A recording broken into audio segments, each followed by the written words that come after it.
Greetings and welcome to Astronomy at Hack. Last time I sort of talked about some of the earliest observations of the sky and sort of what we think might have gone on. And certainly people have been looking at the sky since people have been around, have looked up at the sky in wonder and tried to be able to understand how the stars, the sun, the moon, and the planets appear to move in the sky. It's something that we've been trying to understand, again, for many thousands of years. And what I wanted to talk a little bit about today was what we call archaeoastronomy, which is some of the ancient observatories that we believe that were set up to either used as calendars or to mark specific dates in terms of where the sun would be at very specific times. Now, archaeoastronomy is different than a lot of other fields of astronomy. A lot of things we can study. We can study some of the ancient Greek texts that still exists. Some of them were translated into Arabic after the library at Alexandria was burned, and were saved that way, and we now have records from those, some of those very early. We can actually study them. The interesting thing with many of these archaeoastronomy sites is that there is absolutely no manual to go with any of these sites. So I can't give you anything that says exactly here's what these were set up for. What we're doing is looking for patterns that we find now and trying to extrapolate that back to understand what these peoples of ancient times created these sites for. Now, we could be wrong on them. We could be finding some things that are a coincidence. We could be finding some things that were created for another purpose, and we're interpreting them somewhat differently. But we do not have that idea of, a reference manual to go and say, well, here is what Stonehenge being one example of one of these sites, here is what Stonehenge is supposed to be. Here is what it means when this is happening, or here's what it means if you stand here on a certain day. This is what should happen. We don't know that. All we can do is look today for patterns and try to understand what the ancient peoples were trying to do. Now, since Stonehenge is one of the common ones, I do want to start with that. Stonehenge has some interesting setups here, and in fact it's one of the more famous one, and has what we call a very famous alignment that was found. That is, if you're standing towards the center of the monument, that on the very first day of summer, what we call the summer solstice, the sun will appear to rise over the heel stone, which is another stone off to the side of it. So if you're standing there, it's been seen that on the first day of summer, and only on the first day of summer, not any other day, that the sun will appear to rise in this spot. So it seems very unlikely to us that this would have been formed by chance, that you would have just built this great monument and have the sun happens to rise in a specific place on a special day of the year without that being designed. But it's very interesting to know how this was designed. I mean, we'd love to know how it was designed. This is a tremendous rock structure that was built, and to be able to understand that it took probably millennia of watching the sun, finding out exactly where it was rising, what day it rose furthest to the north, which would be the day of the summer solstice, and then being able to build this monument around an object where it seemed to rise over that at a certain day of the year. Now, we also, if you actually go through Stonehenge and look, there are a number of other alignments that work from various places. You find alignments with the sunrise and not only the sunrise and sunset at certain times of the year, but you also find, moonrise and moonset that seem to line up with this. Now, one of the big questions is, are we over analyzing this? Are we building more into it as we're finding more and more alignments? Are we putting more into it than the ancient peoples who built it did? And it's a very good question, and it's really something we cannot answer. We can see that these alignments exist. We don't know if they were all designed, or if they were a coincidence of setting up for certain major alignments and other ones sort of happened to come along, or whether they were really meant to be there. Now, Stonehenge isn't the only one of these. There's another one in Ireland that is called Newgrange, and what happens at Newgrange is that there is, on the day of the winter solstice, so not the summer solstice, but the winter solstice, when the sun is lowest in the sky, at that point that the sun will actually shine into a passageway that it only shines right around the winter solstice. So it's very specifically designed that it's only around that time when the sun is the very lowest in the sky, when it rises furthest to the south, that it actually illuminates this tomb. So it actually illuminates the specific passageway on that day. Now again, seems very unlikely that this would just be randomly built, just happens to be built this way and happens to work out. I would think that it had to be specifically planned and lined up to orient itself with the rising of the sun on that specific day. So this is another one. Now the British Isles are not the only places where this occurs.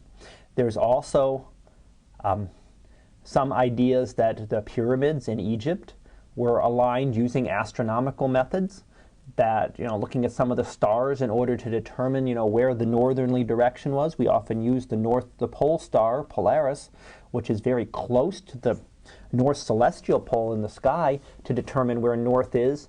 If you're, out hiking or camping in the evening, you can figure out where north is by finding the Little Dipper and finding Polaris, the pole star.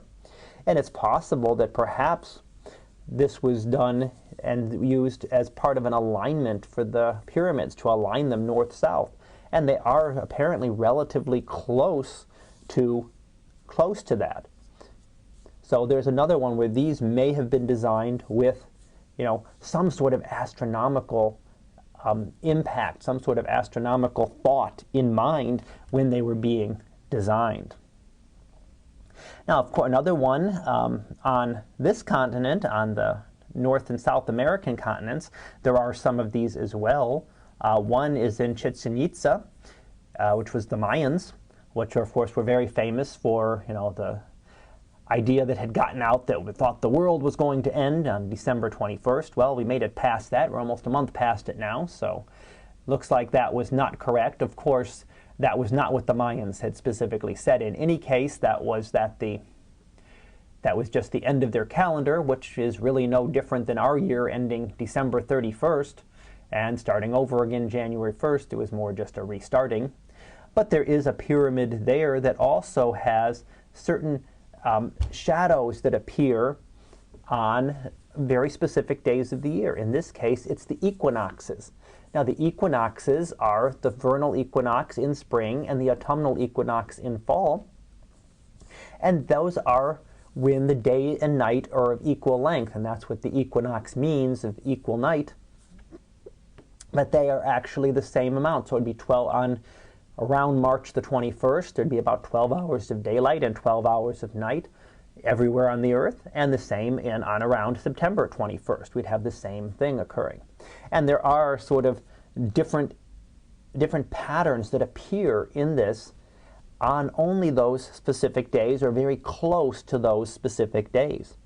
So it's something a little bit different that actually, again, it shows there is some sort of alignment with what was set up with the stars, and that these ancient peoples understood the motion of the stars, where the sun was going to be on specific days, to have designed them. Because again, you could not design this tremendous structure randomly and expect it to line up all of these different ones we've talked about all over the world, that line up exactly with the positions of the sun on certain days.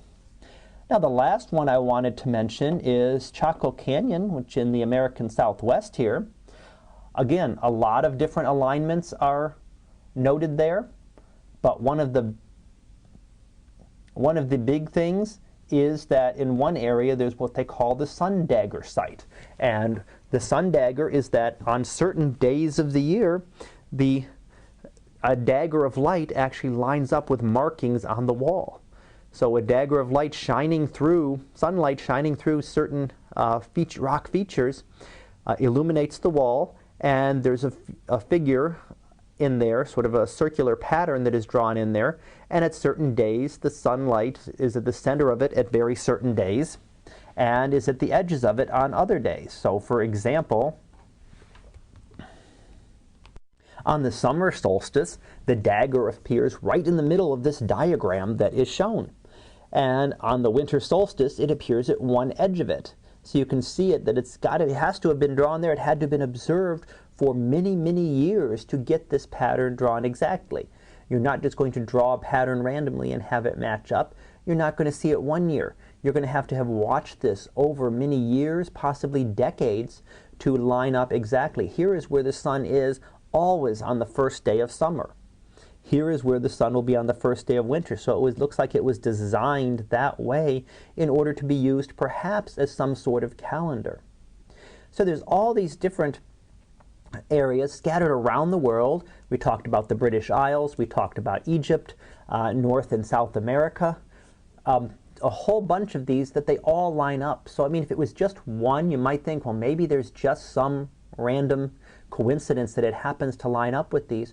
But when you have so many that line up differently, it really seems to show, to me at least, that these ancient peoples really did understand and had almost a better working knowledge of the stars than the typical person does today.